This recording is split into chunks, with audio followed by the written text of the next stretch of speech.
He tracked her through a blizzard, ready to make his runaway bride pay in blood. But when Lorenzo Bianchi finally pinned a trembling Amelia against a frozen brick wall, tearing her coat in a fit of blind rage, the jagged, brutal brand burned into her flesh, brought the ruthless kingpin to his knees. The scent of $1 million worth of white orchids was supposed to be the fragrance of Lorenzo Bianchi's ultimate triumph. Instead, it became the stench of his greatest humiliation. 2 weeks ago, inside the grandiose, vaulted ceilings of Holy Name Cathedral in downtown Chicago, the undisputed head of the Bianchi syndicate had stood at the altar in a custom Tom Ford tuxedo, waiting for a woman who would never walk down the aisle. Amelia Carmichael, the quiet, unassuming daughter of a mid-level logistics manager in his organization, had vanished. She had left behind a meticulously tailored Vera Wang gown, hanging like a ghost in the bridal suite, a 3-carat flawless diamond engagement ring resting on the vanity, and a reputation-shattering scandal that rippled through the darkest underbellies of the city. In Lorenzo's world, a world dictated by blood oaths, territorial control, and violent retribution, respect was the only currency that mattered. Amelia's disappearance was not merely a broken heart. It was a declaration of war against his pride. Whispers had immediately ignited among the capos and rival families. The great Lorenzo Bianchi couldn't even control a fragile girl from the suburbs. The humiliation burned hotter than a gunshot wound. For 14 agonizing days, Lorenzo did not sleep. He transformed from a calculating businessman into a relentless, obsessed bloodhound. He refused to let his enforcers handle the hunt. This was personal. He tore through her father's house, interrogated her closest confidants, and utilized a sprawling network of underground surveillance to track a ghost. Amelia had been clever. She had abandoned all electronics, paid for everything in cash, and used a series of burner identities to weave her way across state lines. But no one, not even a desperate bride, could outrun the reach of the Bianchi family forever. A slip-up at a tiny, off-the-grid pharmacy in the snow-draped mountains of Crested Butte, Colorado, was all it took. She had purchased antibiotics under the name Clara Davies, but the face captured on the grainy security footage was unmistakably hers. Now, the unforgiving Colorado wind howled through the narrow, desolate alleys of the mountain town. The temperature had plummeted below zero, and a fresh blizzard was rapidly burying the streets in heavy, blinding powder. Lorenzo stepped out of his black SUV, his long wool overcoat whipping around his calves. The crunch of his leather boots against the frozen pavement sounded like breaking bones. He gripped the handle of the custom 1911 pistol holstered beneath his jacket, though he knew he wouldn't need it. He spotted her a block away, exiting a dimly lit diner with a paper bag clutched to her chest. She was bundled in a cheap, oversized olive green parka, her head down, fighting the gale. Even buried under layers of thrift store clothing, Lorenzo recognized the delicate slope of her shoulders and the panicked, hurried rhythm of her steps. "Amelia," he whispered to the wind, a dark, lethal satisfaction pooling in his chest. He moved like a shadow, cutting through a parallel alleyway to intercept her path. As she rounded the corner of a boarded-up sporting goods store, Lorenzo stepped out from the darkness, blocking her only avenue of escape. Amelia halted so violently, she nearly slipped on the ice. The paper bag slipped from her numb fingers, spilling a lukewarm coffee and a wrapped sandwich onto the snow. For a suspended second, neither of them moved. The streetlights flickered overhead, casting long, menacing shadows across the snowdrifts. Lorenzo stepped forward, his jaw clenched so tightly, a muscle feathered violently in his cheek. He had played out this moment 1,000 times in his head.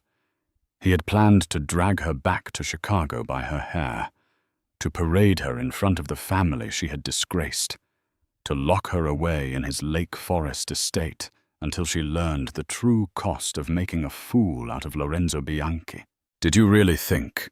Lorenzo's voice was a low, guttural snarl that cut through the howling wind. "That you could just walk away from me, from the family, from the oath you took?" Amelia took a trembling step backward, her back hitting the freezing brick wall of the alley.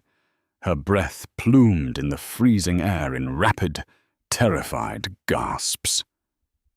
She looked up at him, her wide, hollow eyes devoid of the vibrant warmth he remembered. She looked starved, haunted. "Lorenzo, please," she rasped, her voice cracking, completely devoid of defense. "You don't understand. You have to stay away from me." "Stay away from you?"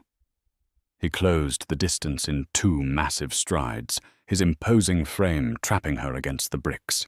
He slammed his gloved hands against the wall on either side of her head. "You belong to me, Amelia. You made a mockery of my name. You humiliated me in front of the entire commission." "I had to," she cried out, turning her face away from him, squeezing her eyes shut as if expecting a physical blow. "If I stayed, if I married you—" "Lies," he roared, his legendary temper snapping the last threads of his restraint. Blinded by a toxic mixture of betrayal and raw adrenaline, he reached out and grabbed the collar of her heavy parka to haul her away from the wall. He pulled too hard. The cheap fabric of her coat gave way with a loud rip. The force of his pull tore the zipper down, and as she twisted violently to escape his grasp, her oversized wool sweater snagged on the jagged edge of a broken brick protruding from the wall. The heavy knit fabric ripped sharply, exposing her left shoulder and the upper curve of her back to the freezing night air. Lorenzo opened his mouth to deliver a vicious threat, but the words died instantly in his throat. All the air evaporated from his lungs. The furious, burning rage that had sustained him for 2 weeks vanished, replaced by an icy, paralyzing horror. There, marring the pale, flawless skin he had once sworn to cherish, was a massive, grotesque scar. The brand was monstrous. It wasn't the clean, accidental slice of a surgical knife or the random, jagged tear of an accident. It was deliberate, calculated. The flesh on Amelia's shoulder blade was violently puckered, raised and discolored into a furious, angry red. The burn marks were fresh, perhaps no more than a few weeks old, the exact timeline of her disappearance. But it was the shape of the mutilation that made Lorenzo's blood run colder than the Colorado blizzard. It was a crest, a serpent tightly coiled around a bleeding dagger, the undisputed emblem of the Moretti crime syndicate. Lorenzo froze, his gloved hands hovering uselessly in the air. The Morettis were his most vicious rivals, a bloodthirsty faction operating out of New York who had been trying to dethrone the Bianchis for a decade. Victor Moretti, their sadistic underboss, was infamous for his medieval methods of psychological warfare. "Amelia," Lorenzo whispered, his voice stripped of all its menacing authority. The mob boss who controlled governors and police chiefs was suddenly reduced to a horrified, trembling man. "Who did this to you?" Amelia whimpered, desperately trying to pull the torn edges of her sweater and coat back together. She was shaking uncontrollably, her teeth chattering from a combination of the sub-zero temperature and sheer, unadulterated terror. "Don't look at it," she sobbed, pressing her back flush against the frozen brick to hide the mark. "Please, Enzo, don't look at it." Enzo, the childhood nickname she had used in their most private moments. It pierced straight through the armor he had built around his heart. He didn't ask her again. He didn't demand explanations in the snow. Moving with sudden, terrifying gentleness, Lorenzo unbuttoned his heavy, cashmere-lined overcoat and slipped it off his shoulders. He wrapped it securely around her trembling frame, cocooning her in his warmth and scent. Without a word, he scooped her up into his arms, ignoring her weak protests, and carried her through the blizzard back to his idling SUV. Once inside the heavily armored vehicle, with the heat blasting and the tinted windows isolating them from the world, Lorenzo locked the doors. He poured a measure of bourbon from a crystal decanter in the console and pressed the glass to her frozen lips. She drank, coughing violently as the alcohol burned its way down her throat. Lorenzo gripped the steering wheel, his knuckles turning stark white. He stared straight ahead at the swirling snow, illuminated by the headlights. The silence between them was thick, suffocating, and heavy with the weight of unspoken atrocities. "The night of the rehearsal dinner," Amelia finally whispered, her voice barely audible over the hum of the SUV's heater. "You left early to handle a shipment at the docks." Lorenzo closed his eyes. The memory hit him like a physical blow. He had left her alone at the estate with his security detail. He had thought she was completely safe. "I went to the gardens to get some air," she continued, a tear slipping down her pale cheek, catching the dim interior lights. "Your men, they were already dead, Enzo. Before I could even scream, someone grabbed me. They dragged me into the maintenance shed." Lorenzo's chest heaved. He remembered finding the 2 guards dead the next morning, but the scene had been scrubbed clean. His lieutenants had convinced him it was a random hit, unrelated to Amelia's sudden disappearance the following day. He had been so blinded by the fact that she had packed a bag and left a note saying she didn't love him. He hadn't seen the truth right in front of his eyes. "It was Victor," Amelia choked out, wrapping her arms tightly around herself beneath Lorenzo's coat. "Victor Moretti. He brought a blowtorch and an iron brand. He tied me to a chair." A low, animalistic sound ripped from Lorenzo's throat. It was a sound born of pure agony and lethal, unbounded violence. "He told me," Amelia cried, her composure completely shattering, "that if I walked down that aisle, he would blow up Holy Name Cathedral. He showed me the blueprints. He showed me pictures of the explosive charges they had already planted near the organ. He said he would let the doors lock, and he would burn you, your mother, your little sister, and every capo in your family alive." Lorenzo turned his head slowly to look at her. The full crushing weight of his ignorance crashed down upon him. She hadn't run away from him. She hadn't betrayed him. She had sacrificed herself to save his entire bloodline. "He burned me," she whispered, her eyes dark and hollow. "He held the iron to my skin and told me I was marked, that if I ever tried to contact you, if I ever tried to warn you, he would send his men to butcher you in your sleep, and he made my father watch." Lorenzo's heart stopped. "Your father? My father sold the security codes to Victor," she wept, burying her face in her hands. "He traded my life and your family's lives to clear his gambling debts with the Morettis. He told me what to write in that letter. He packed my bags.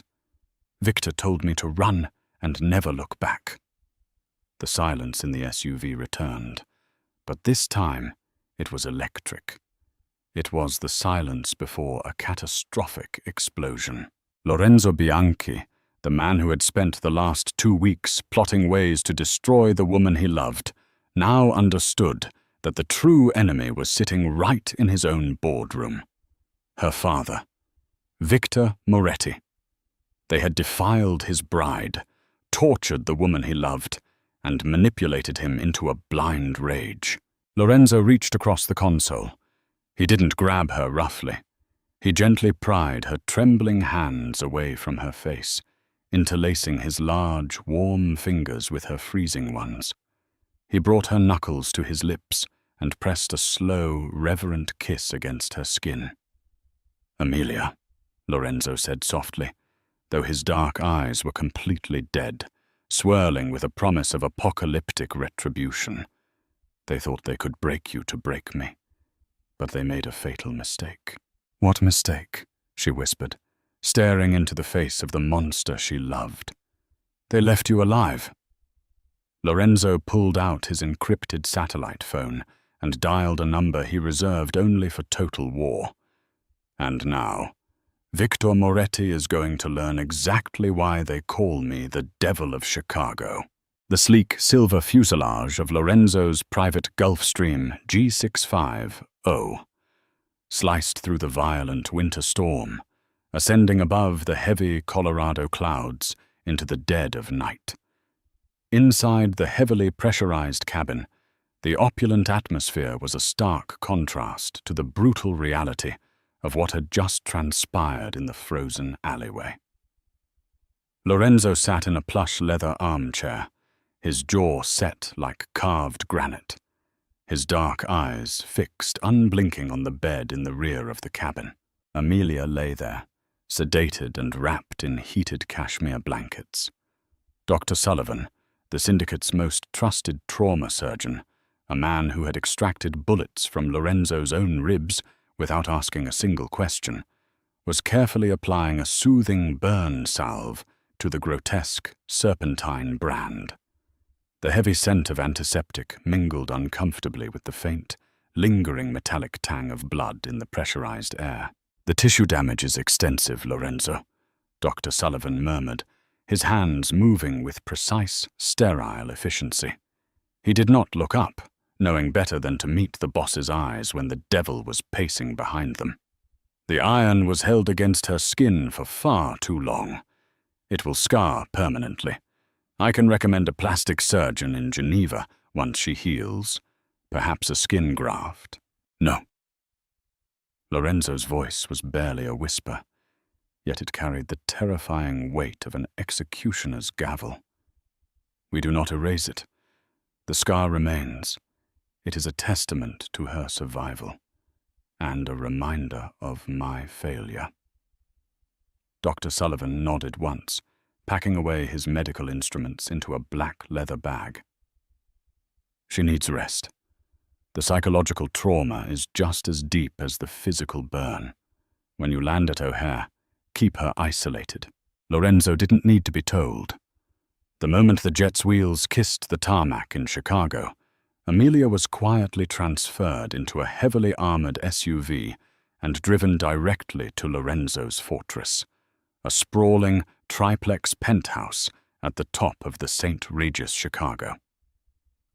The building was a modern marvel of glass and steel, heavily fortified, with an elevator that required dual biometric scans to access his floor.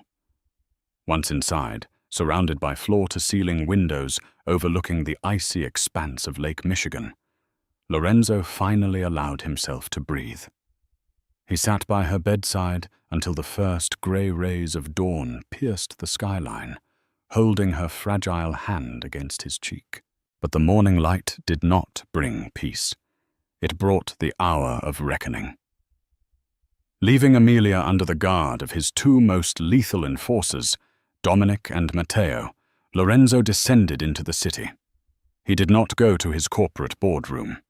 He went to a desolate, soundproofed meat-packing warehouse in the Fulton Market District, a relic from the old days of the Chicago mob, used only when blood was meant to be spilled off the books.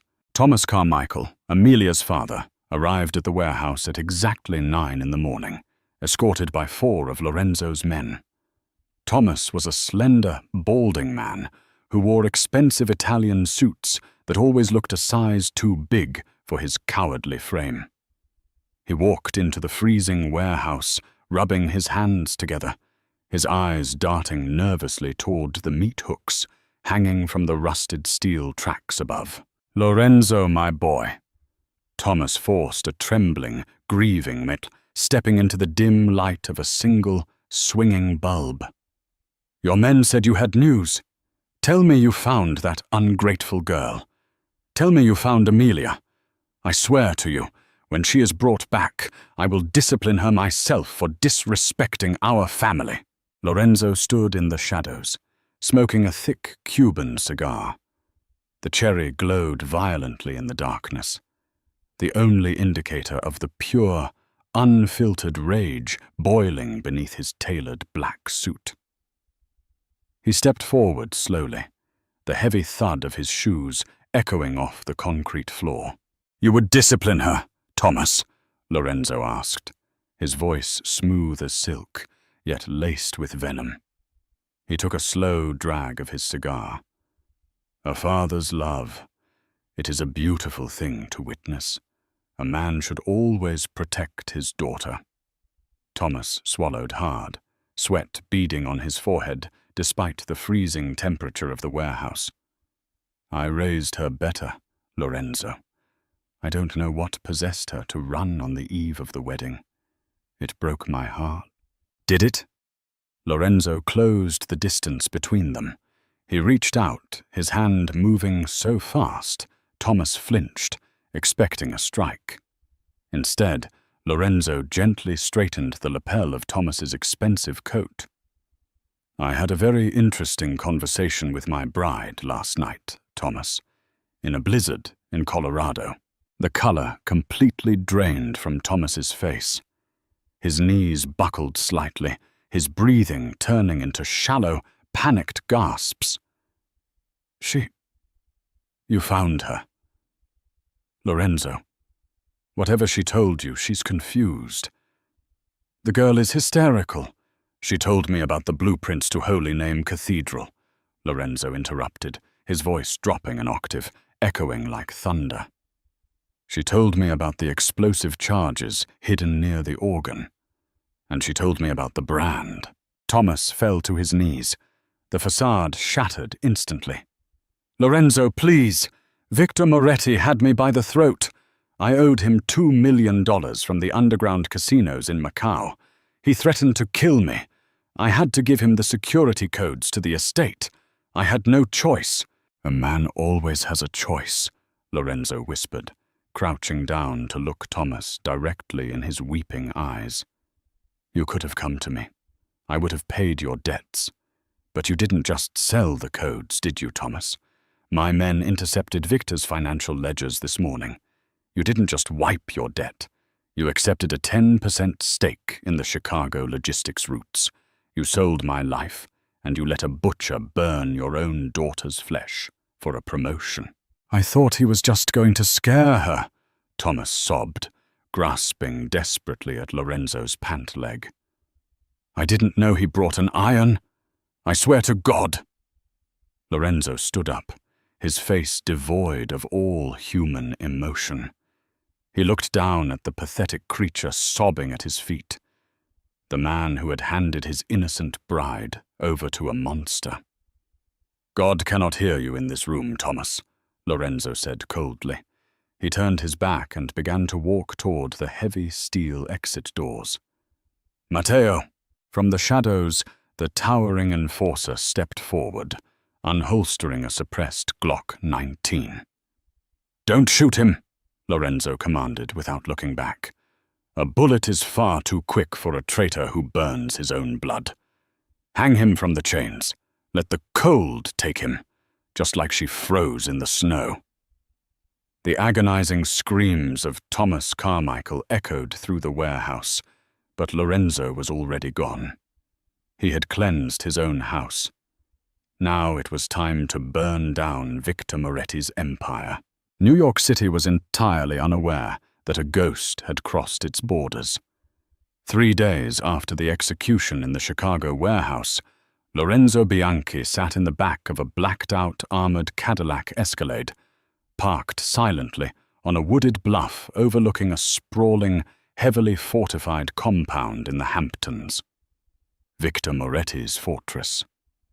The Atlantic Ocean crashed violently against the cliffs below, mirroring the storm of vengeance brewing in Lorenzo's heart. He hadn't come with an army. An army was loud, An army meant negotiations and sit-downs with the 5 families. Lorenzo wasn't here to negotiate territory. He was here to carve a pound of flesh. He had brought only his 10 most lethal operators, men who moved like phantoms, dressed in tactical black, armed with suppressed weaponry and custom-forged combat knives. "Security grid is down, boss," Dominic crackled over the secure earpiece. "The localized EMP wiped their cameras and the perimeter alarms. We have a 4-minute window before their backup generators kick in." "Execute," Lorenzo commanded coldly. He racked the slide of his own weapon and stepped out into the freezing coastal wind. They descended upon the Moretti compound like a biblical plague. The outer guards were neutralized before they could even draw a breath, dragged silently into the manicured hedges. Lorenzo didn't blink as he stepped over the bodies. His mind was laser-focused on one singular image, the grotesque serpentine brand burned into Amelia's pale skin. They breached the main doors of the mansion. Inside, Victor Moretti was hosting a high-stakes poker game in a lavish parlor adorned with baccarat crystal chandeliers and priceless Persian rugs. The heavy mahogany doors burst open, splintering off their hinges. Before Victor's bodyguards could even reach for their holsters, a synchronized symphony of suppressed gunfire erupted. Thwip, thwip, thwip. The sound was quiet, deadly, and absolute. Within 3 seconds, 6 of Victor's top lieutenants collapsed onto the velvet furniture, their blood staining the antique carpets a deep, horrifying crimson. Only Victor remained untouched, frozen in his leather armchair, a cigar dropping from his trembling lips. Lorenzo stepped into the room, the smoke from his gun barrel drifting lazily toward the crystal chandelier. He looked like the Grim Reaper wrapped in a bespoke Tom Ford suit. "Lorenzo," Victor stammered, raising his hands, his arrogant bravado vanishing in the face of certain death. Wait. We can talk about this. The Commission will have your head for coming into my territory. We can make a deal. I'll give you the ports in Jersey. All of them." Lorenzo casually walked over to the grand fireplace, crackling behind Victor's chair. He didn't speak. He picked up a heavy wrought-iron fire poker that was resting directly in the roaring flames. The tip of the iron was glowing a brilliant white-hot orange. Victor's eyes widened in sheer, unadulterated terror as he recognized the poetic justice about to unfold. He tried to scramble out of his chair, but Dominic and Matteo were instantly there, slamming his shoulders down, pinning the squirming New York boss forcefully into the leather cushions. "You brought a blowtorch and an iron to a church, Victor," Lorenzo said, his voice terrifyingly calm as he stepped toward the captive man. He raised the glowing iron, feeling the intense heat radiating against his own cheek. "You laid your hands on my bride. You marked what is mine." "Lorenzo, please! It was business! It was just business!"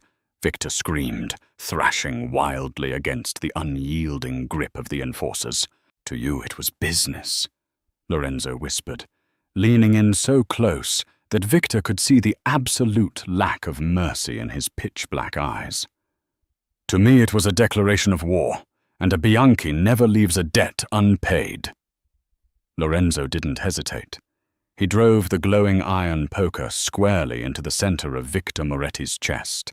The agonizing, guttural scream that ripped from Victor's throat shook the very foundation of the mansion.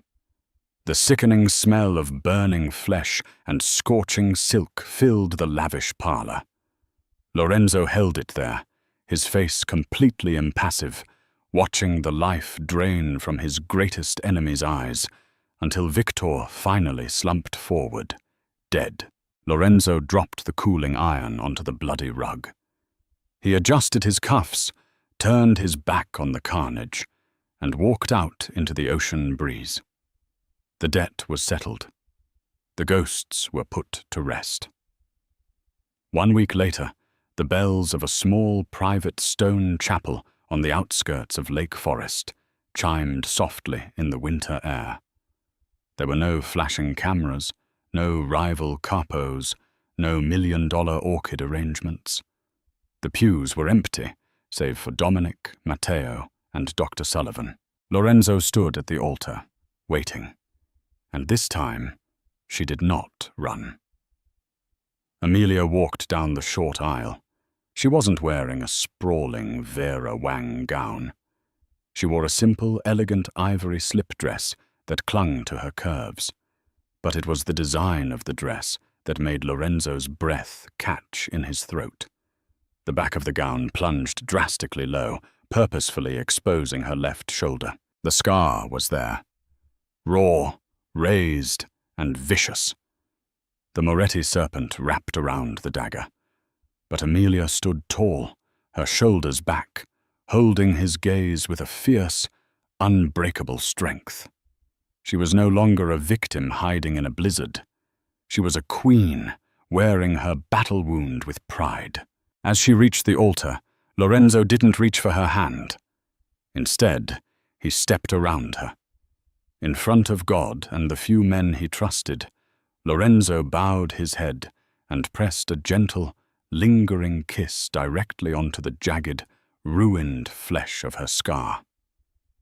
Amelia exhaled a shaky breath, a tear of pure joy slipping down her cheek as he wrapped his arms around her waist, pulling her flush against his chest. "You are my life, Amelia," Lorenzo vowed, his voice thick with raw emotion, sealing their unbreakable bond. "For this world and the next." She smiled, resting her head against his racing heart. The devil had burned the world down for her, and from the ashes they had finally found their heaven. Amelia's horrific scar was meant to destroy Lorenzo, but instead it became the ultimate symbol of a love stronger than any mafia war. True loyalty means walking through the fire for the one you love. What did you think of Lorenzo's brutal, poetic revenge against Victor Moretti? Drop a comment below and let us know. If you enjoyed this heart-stopping mafia romance, please hit that like button, share it with your friends, and subscribe for more thrilling stories.